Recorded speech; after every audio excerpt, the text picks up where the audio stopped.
Amados hermanos, muy buenas tardes. Les saludamos en el precioso y valioso nombre de nuestro Salvador y Señor Jesucristo.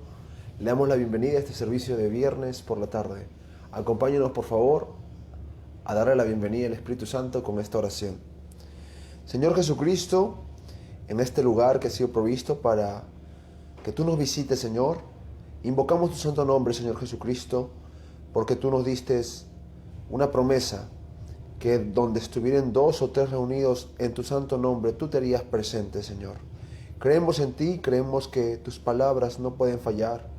Por eso te invitamos a este lugar, Señor, para que nos hables, para que nos fortalezcas, para que nos renueves, para que permitas que tu pueblo te pueda adorar, reverenciar, Señor, y entregar el corazón a ti, Señor. Una vez más, Señor, te invitamos, Señor, para que tomes control de nuestra mente, de nuestros corazones, del salmista, del músico, y del vaso especial que vas a usar para derramar la porción de tu palabra. En el bendito nombre del Señor Jesucristo, te rogamos y pedimos. Amén. En el monte Calvario estaba una cruz. Sol. En el monte Calvario estaba una cruz, emblema de afrenta y dolor.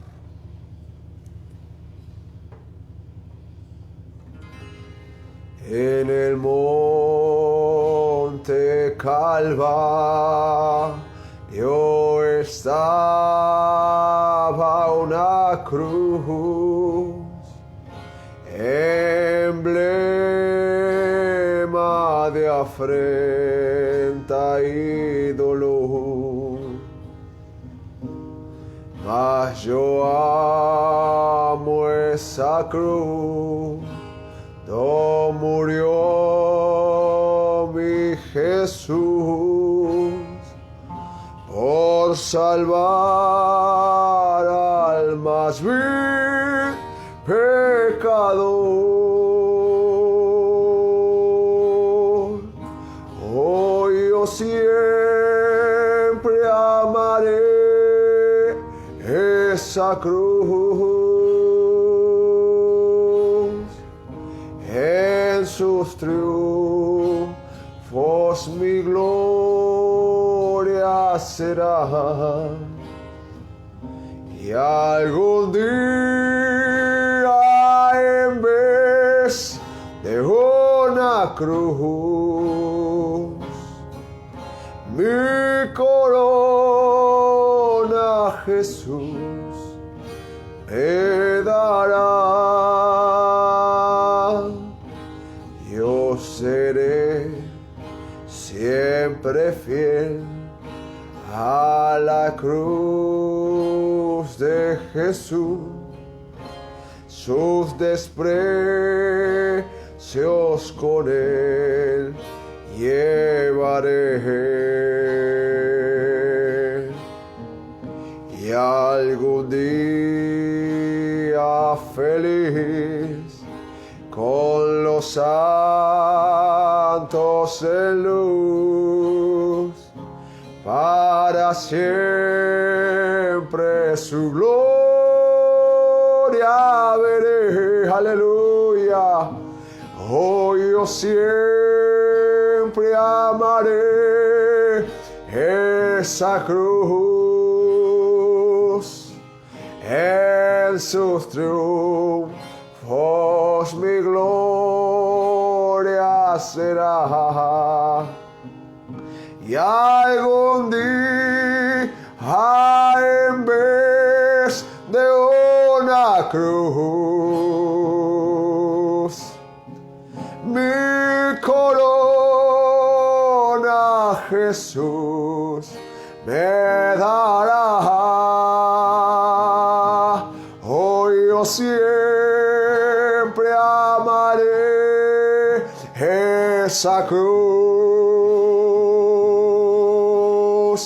En sus triunfos mi gloria será, y algún día en vez de una cruz mi corona Jesús me dará. Mi corona Jesús me dará. Aleluya. Bendito sea nuestro Señor Jesucristo. En las luchas y en las pruebas, la iglesia sigue caminando. Gloria. Y en las luchas y en las pruebas, la iglesia sigue caminando. En las luchas y en las pruebas, la iglesia sigue caminando. Solo se detiene para predicar. Oh, gloria, aleluya, la iglesia sigue caminando. Oh, gloria, aleluya, la iglesia sigue caminando. Solo se detiene para predicar. En las luchas y en las pruebas, en las luchas y en las pruebas, la iglesia sigue caminando. En las luchas y en las pruebas, la iglesia sigue caminando. Solo se detiene para predicar. Oh, gloria, aleluya, la iglesia sigue caminando. Oh, gloria, aleluya, la iglesia sigue caminando. Solo se detiene para predicar. Ahí viene la paloma, ahí viene la paloma, con fuego celestial. Abrígale en tu pecho que quiere penetrar. Olvida las tristezas, comiénzate a gozar, que ahora la paloma te quiere bautizar. Que ahora la paloma te quiere bautizar. Aleluya. Con este canto recibiremos la bendita palabra de Dios. En la cruz, do primero vi la luz. Me hirió el pecado, fui a Jesús, mostréle mi dolor. Perdido, errante vi, solo os bendijo su amor. En la cruz, do primero vi la luz, y las manchas de mi alma yo la ve. Fue allí por fe, do vi a Jesús, y siempre feliz con él seré. En la cruz, do primero vi la luz, y las manchas de mi alma yo la ve. Fue allí por fe, do vi a Jesús, y siempre feliz con él seré. Sobre una cruz, mi buen Señor su sangre derramó por este pobre pecador, a quien así salvó. Gracias, Jesucristo. En la cruz, do primero vi la luz, y las manchas de mi alma yo la ve. Fue allí por fe, do vi a Jesús, y siempre feliz con él seré. Y aunque él se fue, solo no estoy, mando al Consolador. Divino Espíritu que hoy me da perfecto amor. En la cruz, do primero vi la luz y las manchas de mi alma yo lavé. Fue allí por fe, do vi a Jesús y siempre feliz con él seré. En la cruz, do primero vi la luz y las manchas de mi alma yo lavé. Fue allí por fe, do vi a Jesús y siempre feliz con él seré.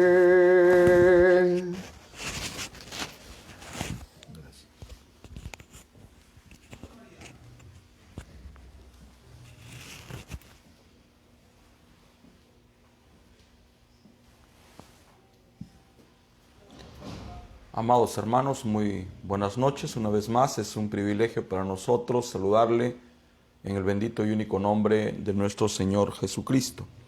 Si fueran tan amables de abrir sus escrituras junto conmigo en el Evangelio según San Mateo, capítulo 14.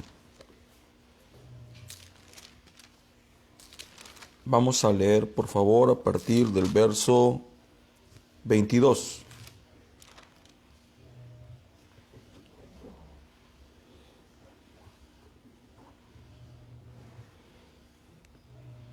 Si ya lo tienen, podemos leer.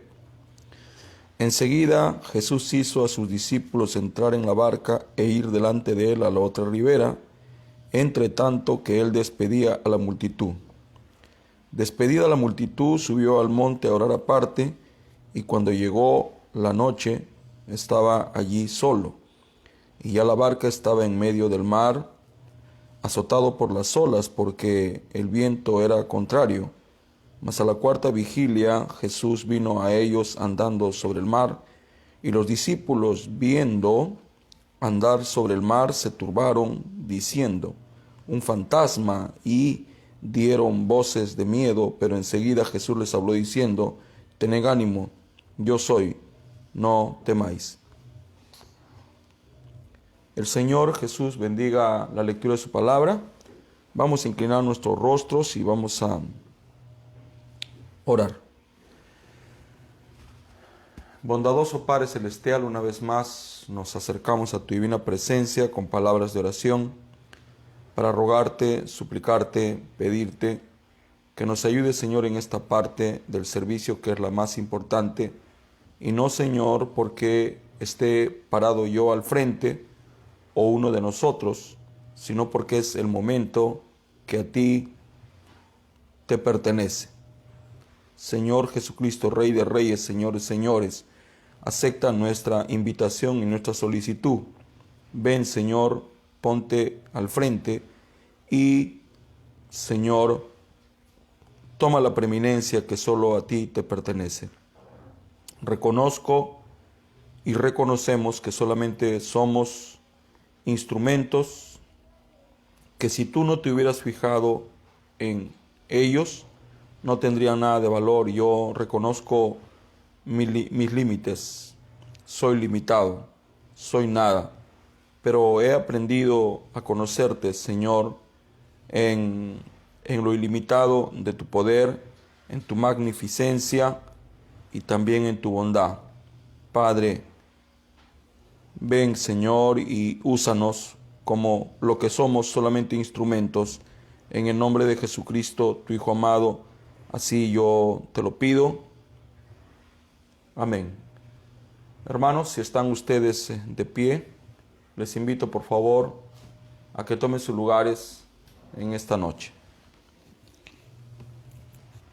Como siempre, es un privilegio para nosotros saludarles En el bendito y único nombre de Jesucristo nuestro Señor, estamos aún predicando desde el seno de nuestro hogar, desde donde estamos transmitiendo.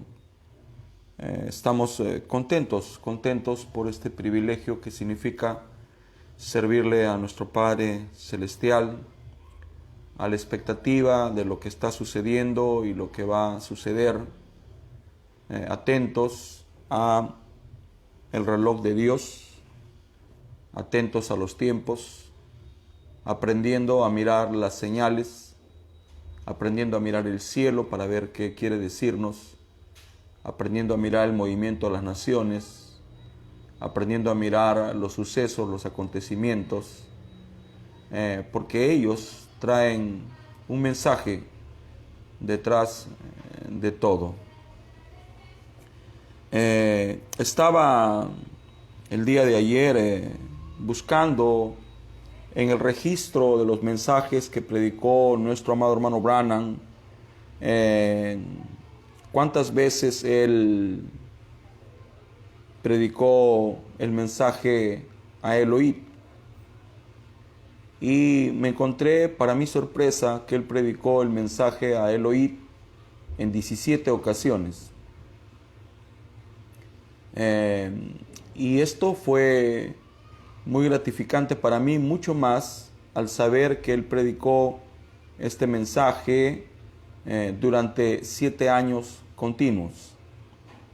En el lapso de 7 años, nuestro amado hermano Branham predicó el mensaje a Elohim en 17 ocasiones. Claro, ha debido existir una razón fundamental por la que el hombre de Dios haya incidido en colocar este título a los mensajes que él estaba predicando. Ahora, como un hombre de Dios, yo me he preguntado qué es lo que impulsó al hermano Branham a colocar este título a sus sermones en 17 ocasiones. La respuesta a la pregunta que yo mismo me he formulado se basa en la naturaleza del hombre. El ser humano inició desde sus inicios una búsqueda por descubrir lo sobrenatural y el mundo exterior o el mundo que lo rodeaba. Lo que casi nunca emprendió fue la búsqueda del interior. Siempre nosotros de alguna manera estamos ávidos por conocer lo que nos está rodeando, por conocer el entorno donde estamos viviendo. Sin embargo, es muy difícil para nosotros comprender que, si pudiéramos decirlo así, la llave o la clave está en conocernos a nosotros mismos. Como todos sabemos, a través de la palabra del Señor y a través del mensaje de la hora, el hombre en el huerto del Edén, en su afán por independizarse de Dios, hizo exactamente lo contrario a lo que Dios había establecido. Quebrantó el pacto que el hombre había firmado con Dios, y esto abrió un espacio por donde la muerte se introdujo. Esto causó que Dios baje a la tierra y juzgue al hombre, juzgue a la serpiente. Cuando hablo del hombre como género masculino y femenino. Después de juzgarlos, en realidad él debía de matar al hombre, pero su gracia infinita afloró y Dios mismo trajo a existencia un cordero, el cual fue degollado delante de estos dos muchachos, y Dios mismo despellejó a este cordero y cubrió los cuerpos de estos adolescentes con este cuero sangrante, y cuando él vio la sangre, él se conmovió.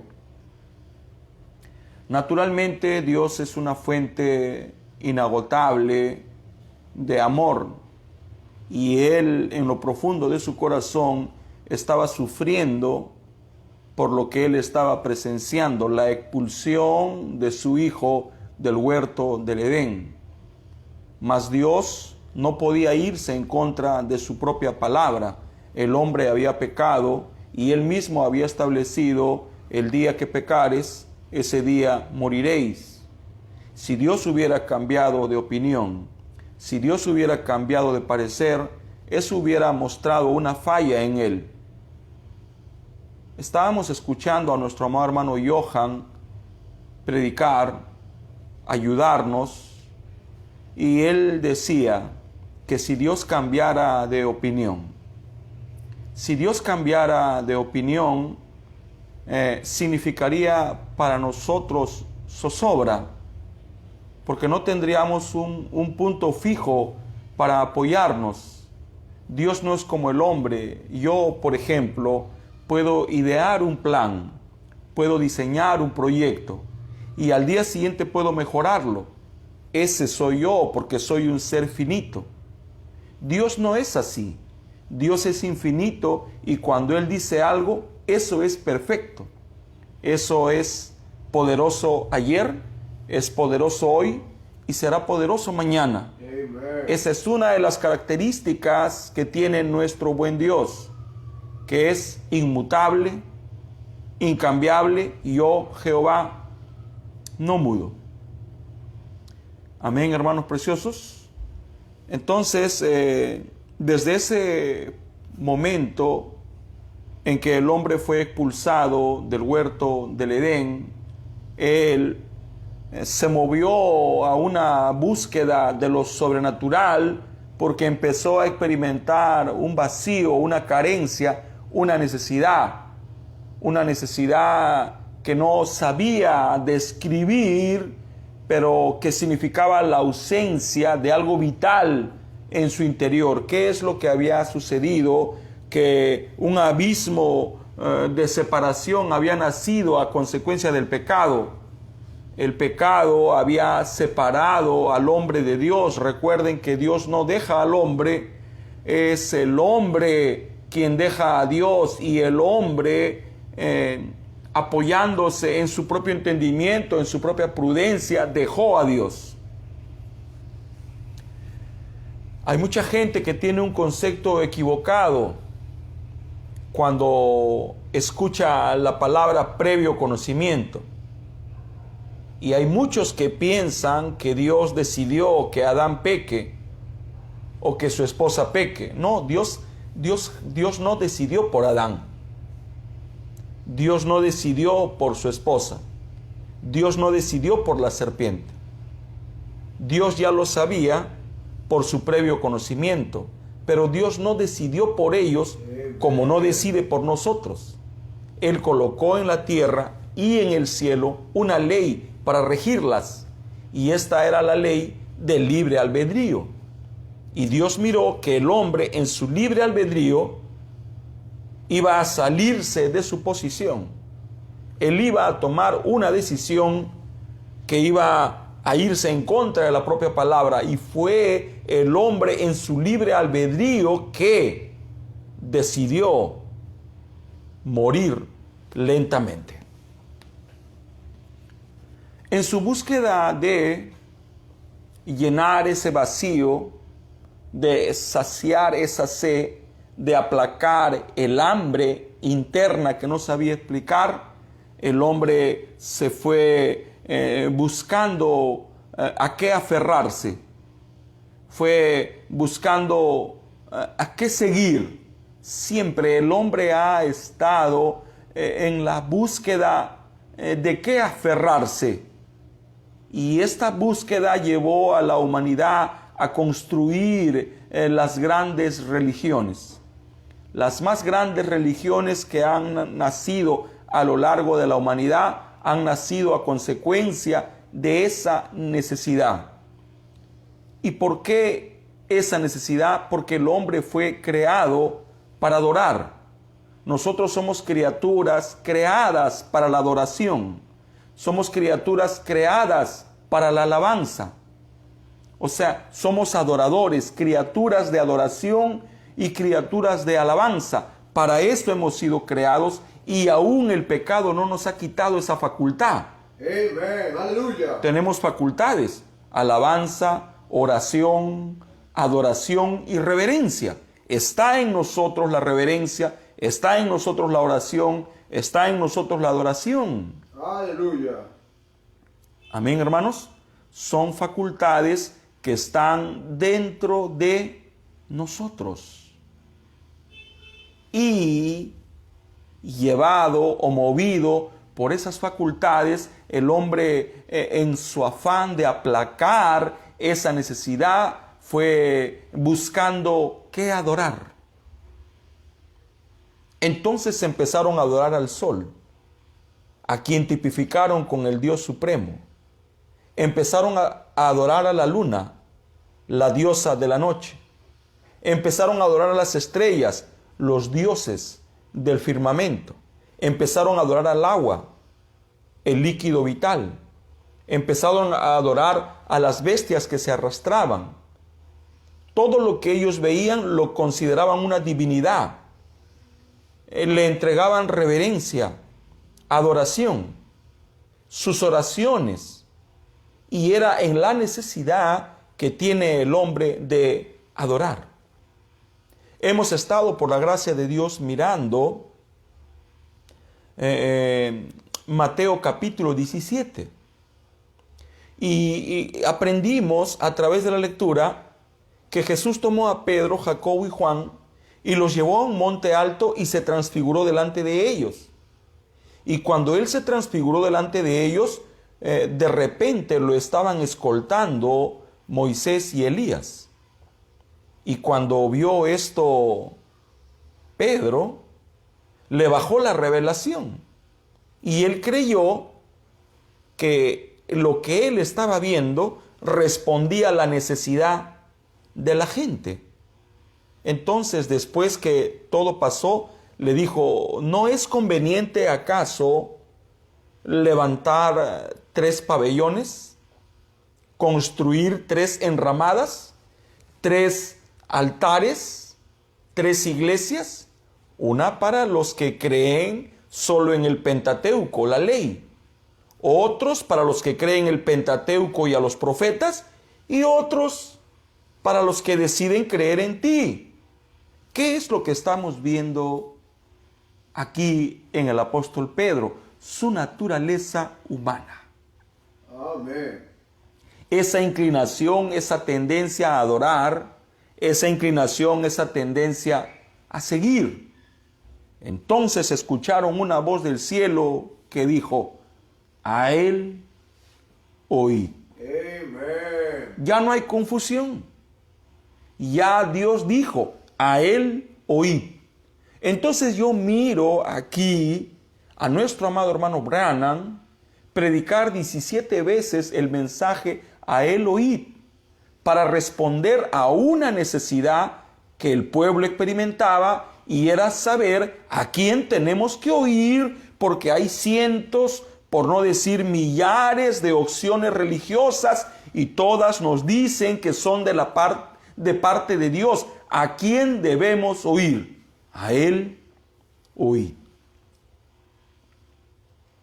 Qué importante es saber a quién oír. Qué importante es saber a quién prestar atención. Qué importante es saber en quién descansar.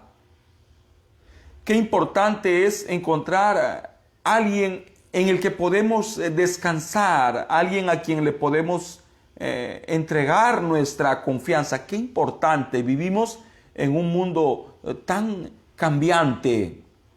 Todo está cambiando. No hay nada estable. Y eso genera confusión e inseguridad. Entonces el hombre de Dios predicó 17 veces el mensaje a él oíd. ¿Cuál es la característica fundamental que trae un hombre de Dios, en este caso un profeta? ¿Acaso no es regresar al extraviado al punto de partida? ¿Acaso no es regresarnos a la palabra? ¿Acaso un profeta de Dios no nos apuntará a la palabra? Un profeta de Dios no viene a levantar una organización. Ahora entiendo por qué el hermano Branham dice, yo no estoy aquí para que me sigan. Yo no estoy aquí para formar un movimiento, una organización, una iglesia. Él no vino para eso.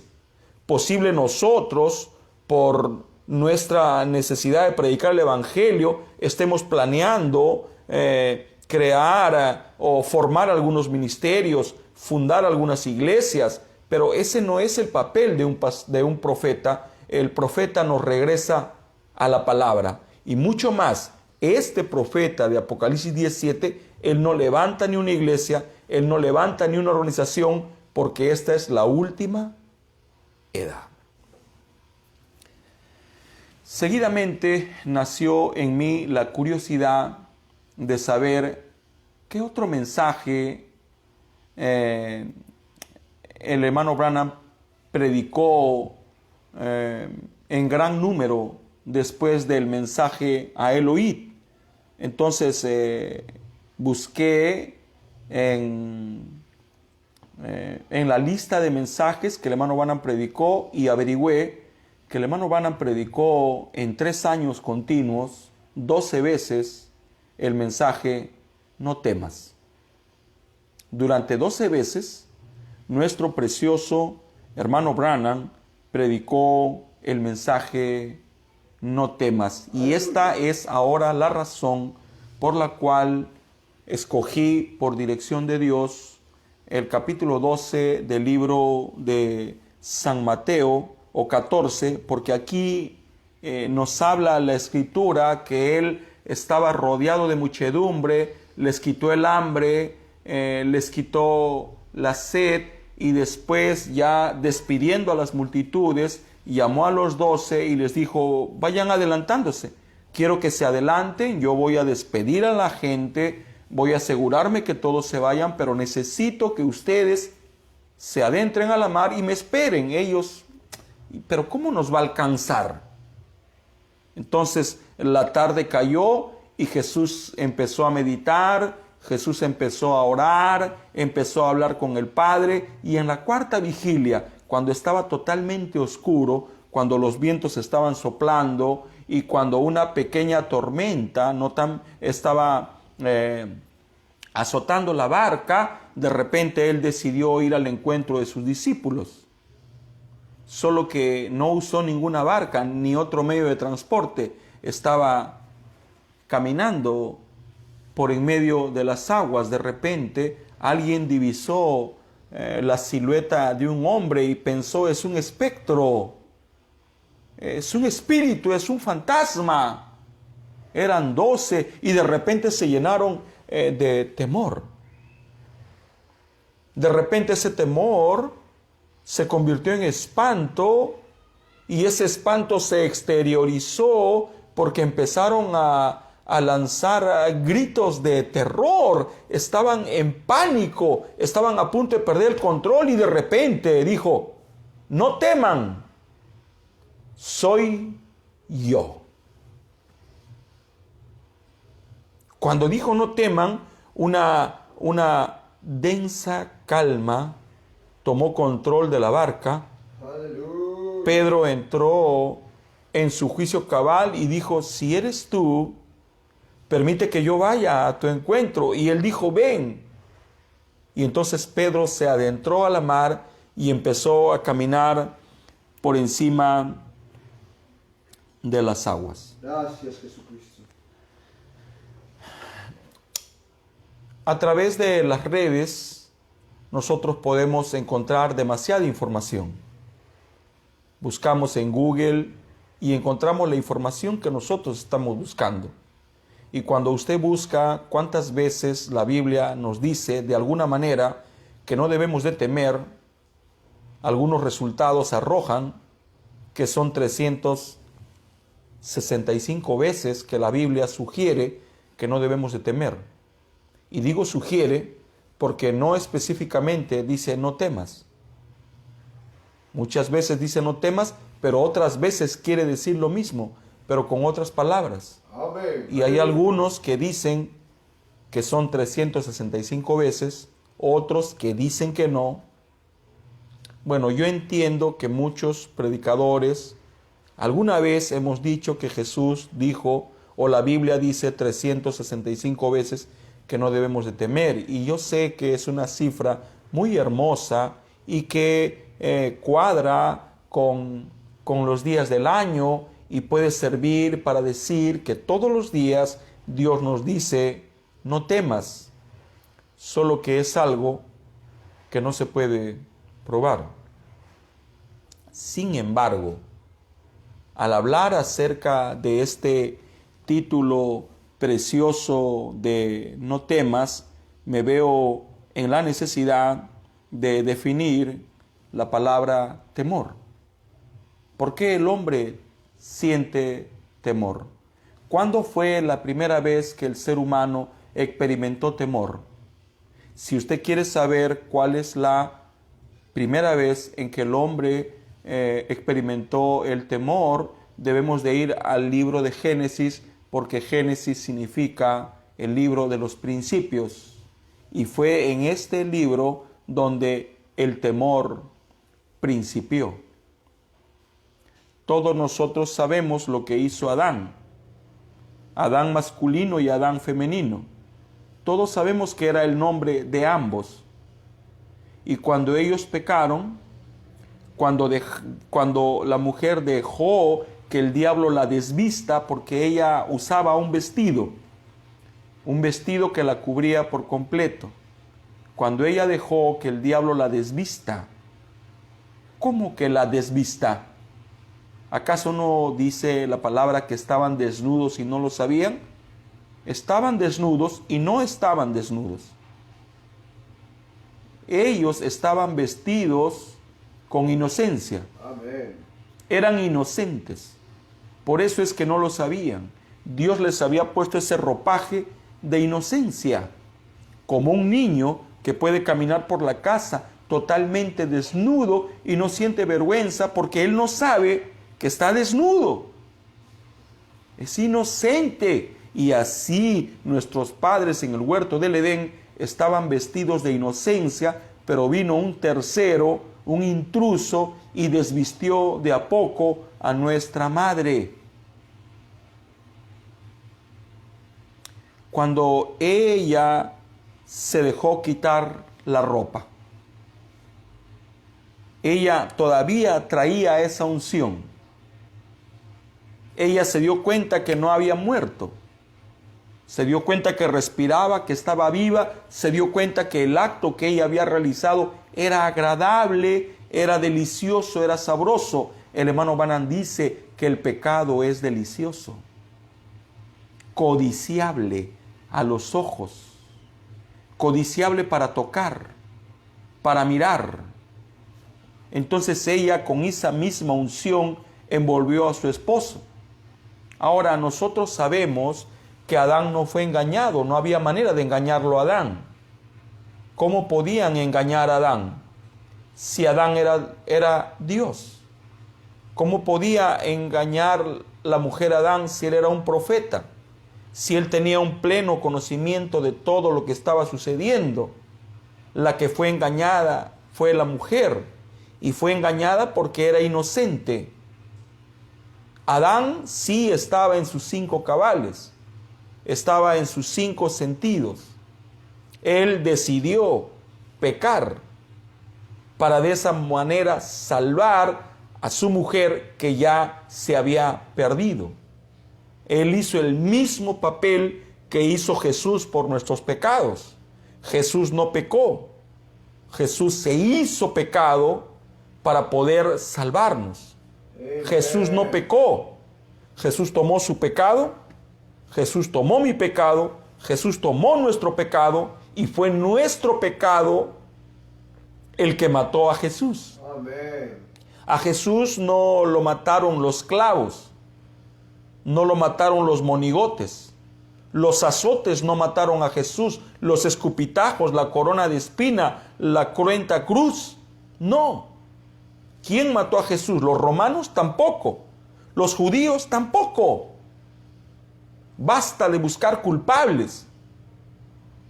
Los que mataron a Jesús fueron nuestros pecados.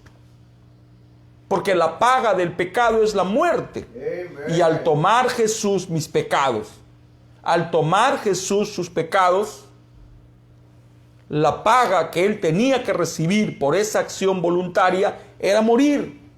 Entonces fueron nuestros pecados los que llevaron a Jesús a la cruz del Calvario hasta cegar su vida. Amén, hermanos preciosos. Entonces, cuando el hombre cayó en el huerto del Edén, cuando el sol negó su luz, cuando la luna no salió, cuando la naturaleza le perdió el respeto a Adán, su conciencia empezó a perseguirlos y empezaron a escapar. Dice la Biblia que el pecador huye sin que nadie lo persiga. Adán estaba escapando y no sabía de qué.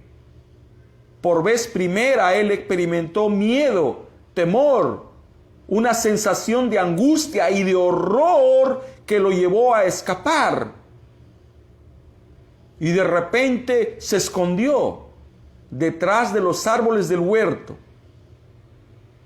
Horas antes, él era el Señor de todo, era el Señor de la naturaleza, y ahora estaba experimentando un temor por la naturaleza, por lo desconocido. De repente, Dios bajó como bajaba todos los días para encontrarse con ellos. Y se encontró con que su hijo había faltado a la cita de amor. Y de repente, como un padre bueno, empezó a gritar, empezó a exclamar, empezó a soltar un alarido. Una voz de aclamación empezó a retumbar, un grande estruendo, como con voz de trueno. Y cuando él hablaba, la naturaleza respaldaba sus palabras, truenos, relámpagos y centellas. Jamás había pasado eso. Y Adán empezó a temblar. Adán, ¿dónde estás? Y de repente se sintió descubierto. Se dio cuenta que no servía ya esconderse más y salió totalmente avergonzado, cabizbajo, encorvado. El peso del pecado lo estaba doblegando. Escuché tu voz en el huerto y tuve miedo. Experimenté un sentimiento de inquietud, de angustia, y eso me movió. Fue un impulso que hizo que yo me escape. Sentí la sensación de que iba a sufrir daño. Vi que el peligro me rodeaba. Sufrí por primera vez el sentimiento del miedo y del espanto. ¿Qué es el miedo? Es un sentimiento que está ligado a nuestras emociones. Cuando el hombre tiene miedo, su cerebro empieza a ser regado por sustancias químicas. Entra en un estado de éxtasis, de inseguridad, de pánico, y todo eso estaba experimentando nuestro padre Adán. Entonces me pregunto también, ¿por qué nuestro precioso hermano Branham predicó por 12 veces el mensaje "no temas"? Ahora Dios descansa perfectamente en la numerología. Durante 3 años ininterrumpidos Él predicó "no temas". A veces nosotros nos acomplejamos por predicar lo mismo. Yo no soy ajeno a ese complejo. Yo muchas veces he creído que no es correcto repetir el mismo título. Yo no sabía que eso era un complejo. Hoy ya no tengo temor de repetir porque a Dios le gusta repetir porque aprendemos por repetición. Y si el hermano Branham pudo predicar 17 veces a Elohim, si pudo predicar durante 3 años, 3 es perfección, 12 veces el mensaje no temas, es porque él se dio cuenta que esa era la necesidad que el pueblo de Dios estaba experimentando.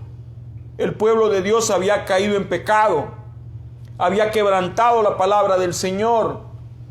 Y cuando el hombre quebranta, cuando el hombre peca, lo que le sigue al pecado y al quebranto es el temor natural, es una persecución mental, es una acusación incesante de nuestra conciencia. Tu conciencia en el día del juicio, la conciencia nos empieza a justiciar.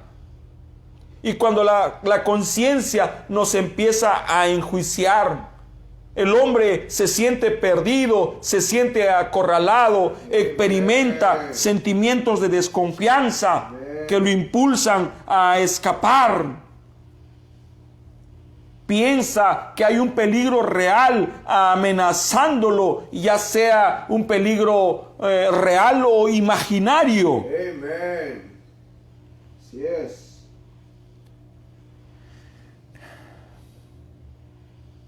Nosotros no somos ajenos a este sentimiento. Hoy el mundo está experimentando una pandemia. Hemos sido obligados a quedarnos en nuestra casa, a renunciar al compañerismo, a mantener la distancia social. Salimos con un bozal a la calle, respiramos nuestro propio oxígeno ya usado. Estamos privados de hacer algunas cosas que solíamos realizar. No podemos vernos con nuestros hermanos. A lo mucho una llamada telefónica, el Zoom, WhatsApp. ¿Qué es lo que el mundo está experimentando?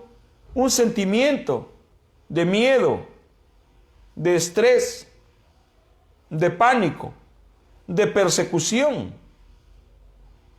Esto deriva en pérdida del apetito, en pérdida del sueño, en un estado de ánimo alterado. Las familias están discutiendo más.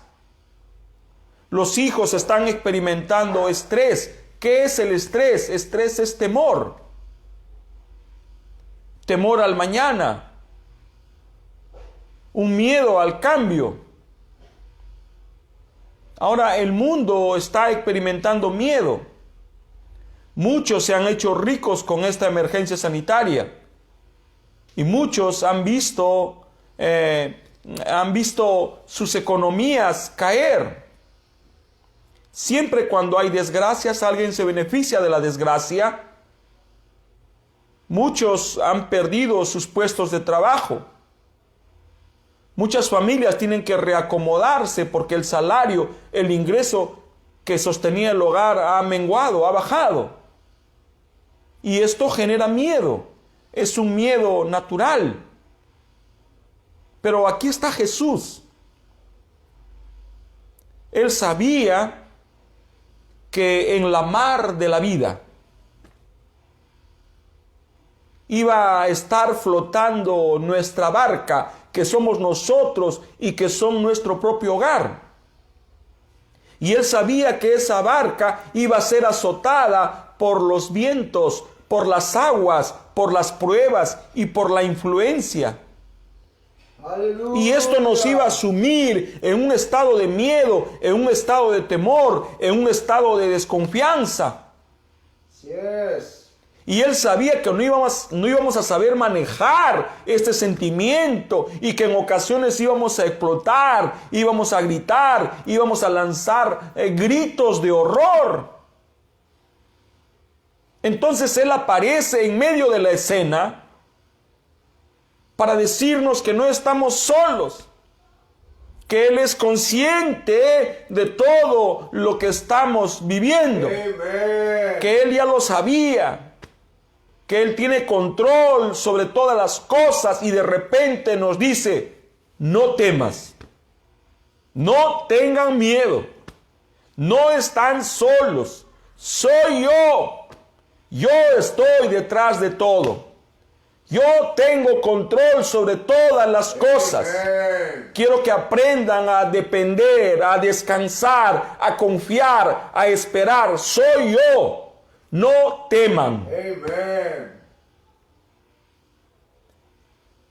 Dios no produce temor. Dios produce reverencia. Dios produce adoración. Pero el temor o el miedo es del diablo. La primera vez que el hombre tuvo temor, miedo, espanto, fue después de haber pecado. Él no sabía lo que era eso. Él solamente experimentaba tranquilidad, seguridad, gozo, placer, felicidad. Era lo que él experimentaba. Jamás había experimentado un sentimiento negativo. El temor, el miedo es un sentimiento negativo. Fe, virtud, ciencia, templanza, paciencia. ¿Qué le sigue a la paciencia? Caridad. Caridad. Amor fraternal. Nosotros ponemos temor de Dios, pero la palabra es caridad. El apóstol Pedro dice, a tu fe añádele virtud. A la virtud ciencia, a la ciencia templanza, a la templanza paciencia y a la paciencia caridad, amor. La fe produce amor, la incredulidad produce temor, produce miedo. Amen. No temas. Guarda tu compostura. Soy yo, jamás te he dejado. Todo está saliendo como lo he visto. Este es el drama que yo mismo he escrito. Y todo lo que estás experimentando no es para tu mal, porque todas las cosas ayudan a bien a los que han sido llamados conforme a su voluntad. Amén. No temas, aprende a confiar. No dejes que lo que tus ojos te muestran, tus oídos te alcanzan, no dejes que tus sentidos te gobiernen. Ha llegado el tiempo que empieces a mirar al interior del interior. Mira quién eres. Pregúntate quién vive dentro de ti. Dentro de ti hay una criatura inmaterial. Amen. Una extensión de mi propia vida. Una parte de lo que yo soy. Mi propia naturaleza. Yo vivo en ti y no te has dado cuenta. No temas. No te asustes. No tengas desconfianza. No es bueno que estés intranquilo. No te preocupes. Deja de pensar en el mañana. Disfruta tu día a día. Mira las aves del campo. No siembran, pero cosechan día a día. Mira las plantas del campo. No tejen, no hilan, pero ni Salomón se ha vestido como una de ellas. No temas. No tengas miedo. Confía. Amén. Cree. Clama a mí y yo responderé. Amén. El año 1980, la gracia de Dios alcanzó a mi madre y a través de ella nos alcanzó. ¿Y cómo llegó la gracia a nosotros? A través de una anciana preciosa, Eloísa Lagos Buendía. Cuando ella nos trajo la palabra, ella no solo nos las trajo en la forma de un folleto o en la forma de la Biblia, porque ella le entregó a mi madre en sus manos el profeta del siglo XX, un hombre enviado de Dios. Ella se lo entregó a mi madre, pero para ella no era suficiente. Ella se quedó en nuestro hogar días tras días. Y no porque no tenga un lugar donde vivir, no porque no tenía para su alimento, tenía un lugar donde vivir, tenía para su alimento, pero se dio cuenta que esa era la manera correcta de evangelizar. Ella se quedó para asegurarse que el trigo prenda. Ella se quedó para proveer al trigo la palabra que había sembrado en el corazón de mi madre y de nosotros, proveerle el agua. Y ella regaba ese grano de trigo con testimonios, con cantos, con oraciones. Esta dama solamente hablaba la palabra. Le contaba a mi madre las maravillas de la Biblia, las maravillas del mensaje. Y mi madre solamente se sorprendía cada vez más. Con esta dama nosotros aprendimos a no tener miedo. Esta dama nos enseñó a descansar, a creer, a esperar. Yo aprendí con ella que ante cualquier circunstancia de la vida debo de susurrar el nombre de Jesús. Amén. Es fácil susurrar el nombre de Jesús cuando nos va bien, pero en realidad el nombre de Jesús se debe susurrar en todas las circunstancias, muchas más. Cuando la cosa se pone oscura, cuando la cosa se pone difícil, nosotros debemos de susurrar el nombre de Jesús. Jesús, Jesús, Jesús, Jesús, Jesús, Jesús, Jesús. Y de repente el temor se disipa. Las dudas desaparecen. Ya estamos silbando. Ya estamos cantando. Nuevamente nos reponemos. Nos reanimamos.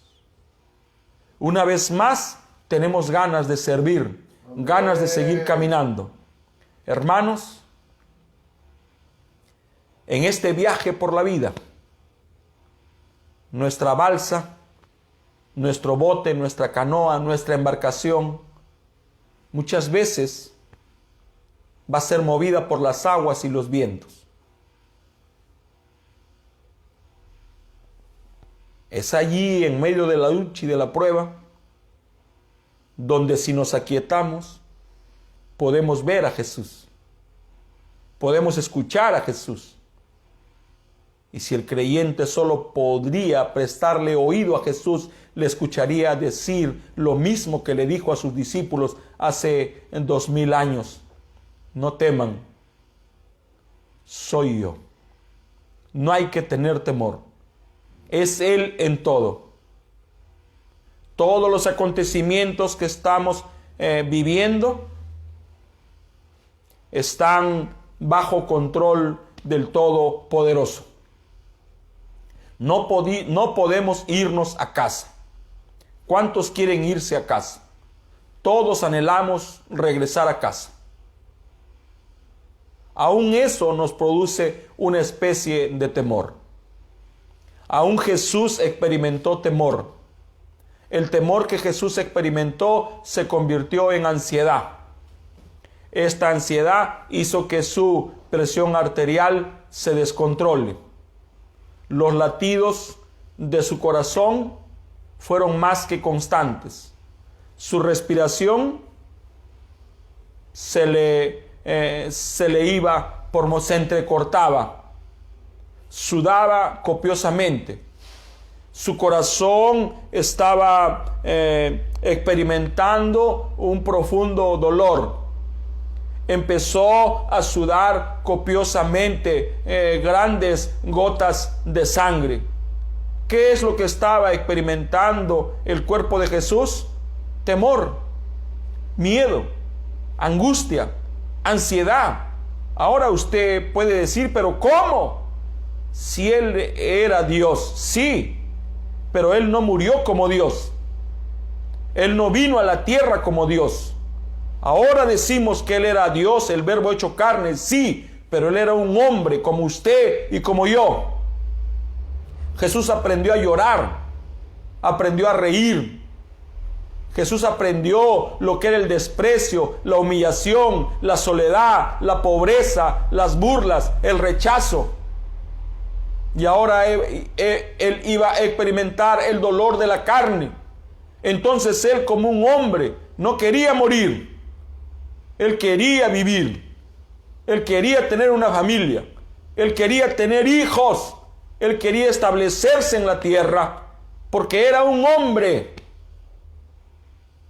Él no vino a la tierra como Dios, pero era Dios, pero no vino como Dios, vino como hombre. Si Él hubiera venido como Dios, no había manera de que Él muera. Y tuvo temor, tuvo ansiedad, tuvo pánico, tuvo depresión, tuvo ansiedad, tuvo taquicardia. Sí, Señor, el Rey de Reyes experimentó en carne propia. Nadie jamás fue sometido a tamaño temor o tamaña angustia como la que Jesús sufrió. Sus dolores, mis dolores, sus quebrantos, mis quebrantos, sus angustias, mis angustias, sus temores y los míos no se comparan a lo que Jesús sufrió. El cambio siempre produce temor. Cuenta la Escritura que una joven de 15 o 16 años estaba comprometida con un varón de 47, 48 años que tenía 4 hijos, viudo, llamado José.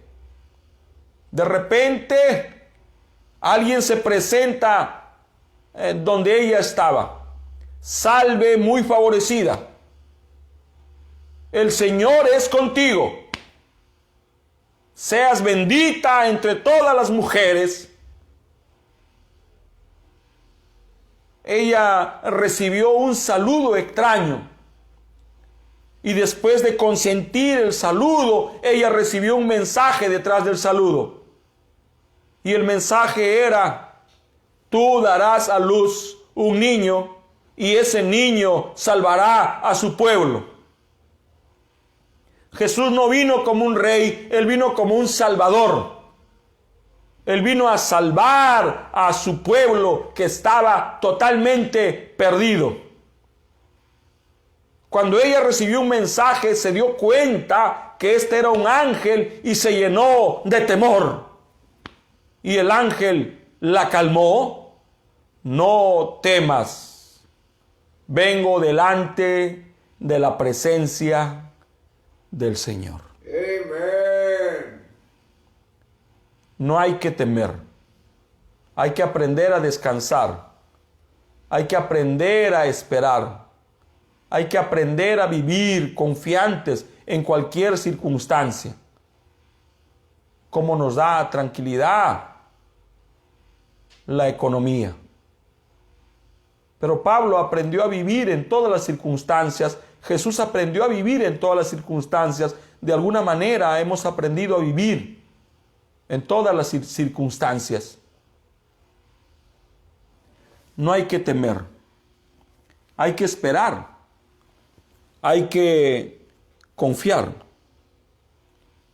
Hay que descansar.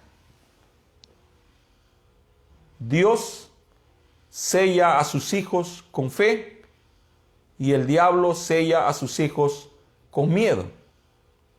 Si hay una profesión que va a resurgir como nunca, son las de salud mental. Hoy más que nunca se van a necesitar psicólogos.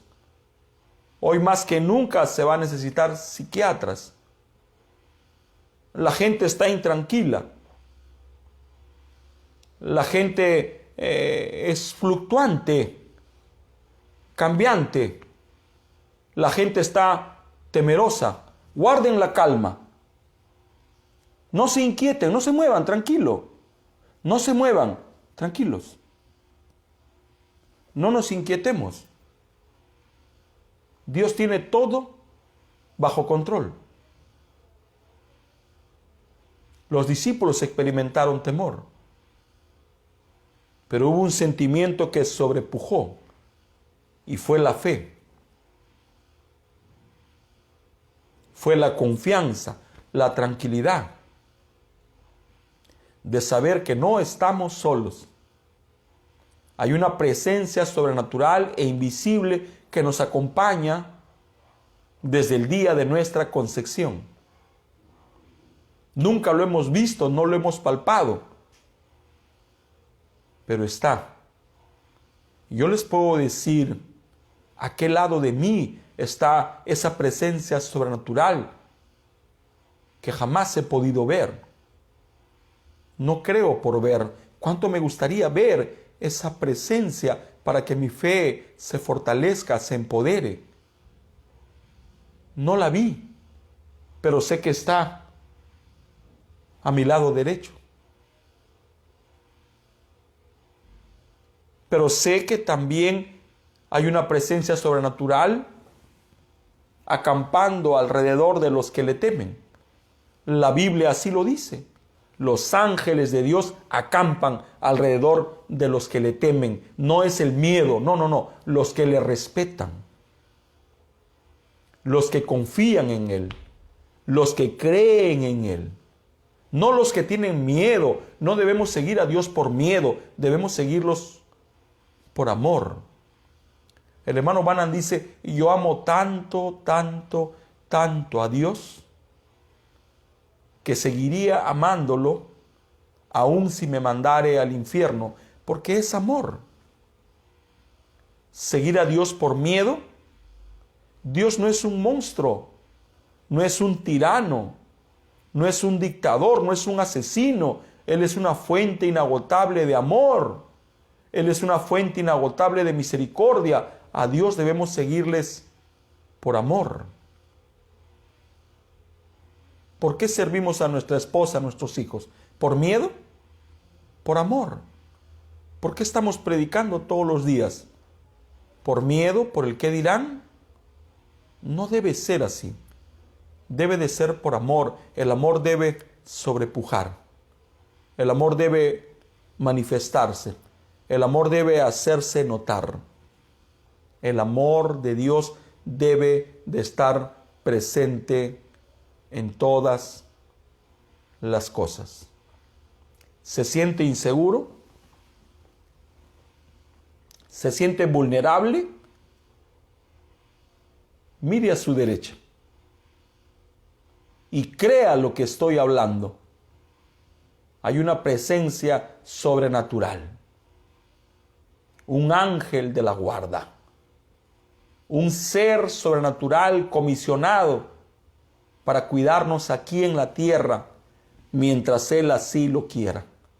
Los pasos del justo están totalmente contados. Dios sabe cuánto tiempo vamos a transitar por esta tierra, aunque creemos con todo el corazón que vamos a ser participantes del rapto sin conocer la muerte. Amén. Dios cuenta los pasos del justo. Nadie se queda en la tierra un minuto más de lo que Él así estableció. Cuando yo era un niño, esto fue como en los años 78, 79. Tendría 11 años y nos mudamos de un momento a otro a la casa nueva que nosotros teníamos. vivíamos en La Victoria. Mi madre tenía un buen trabajo, mi padre era un próspero comerciante y de repente surgió un problema. Mi padre se empezó a golpear violentamente con un jugador de fútbol, Lucho Lafuente. Y mi padre estuvo a punto de matar a Lucho Lafuente con un puñal. Mi madre vio cómo mi padre asestó el puñal en el vientre de este jugador de fútbol de 1,90 m. Y cómo la providencia hizo que el puñal caiga en la hebilla del cinto de este hombre y no toque su cuerpo. Y cuando mi madre vio eso, se espantó y a la media hora ya había un camión de mudanzas en nuestra puerta. Fue así que fuimos a vivir a Santa Anita. Allí en Santa Anita conocí a los Peralta Guevara, a mis amigos de toda la vida. No teníamos luz. Como no estaba programada, no había programado mi papá, mi mamá, que tomemos posesión de la casa, llegamos, solamente habían puertas. Teníamos ventanas, pero sin vidrio. Entonces mi padre colocó una fresada, un cobertor en el techo y en las noches el cobertor se soltaba y en el día se levantaba para que la luz entre, porque no había vidrio, nos habíamos mudado así. Mis padres decidieron por ese incidente que creo que fue de parte de Dios. Entonces un día mi madre, como a las 7 de la noche, me dice: hijo, sube para que bajes para que tiendas la frazada. Entonces yo subí muy ágil, 11 años. Y de repente yo observo que el patio, desde donde mi madre me estaba dirigiendo, se alumbra. Y mi madre empezó a gritar. Y los gritos de mi madre eran: un ángel, un ángel, un ángel. Y yo le gritaba: ¿dónde? Detrás de ti. Y yo volteaba: está detrás. Y yo volteaba y no podía verlo porque estaba detrás de mí. Naturalmente yo no había pensado compartir ese testimonio ahora y no lo estoy relatando para que ustedes piensen: oh, un ungido. No, hermanos, estoy poniendo un ejemplo de lo que a mí me pasa y a lo que usted, y también un ejemplo de lo que a usted también le pasa y usted no se da cuenta. Porque mi madre vio al ángel que me cuida desde el día que yo nací. Amen. Y el ángel que me ha acompañado todos los momentos de mi vida. Y ese ángel ha estado conmigo en todas las circunstancias, pero yo casi nunca lo he notado. Muchas veces le he dicho a Dios: permíteme verlo, no para creerte más, yo te creo.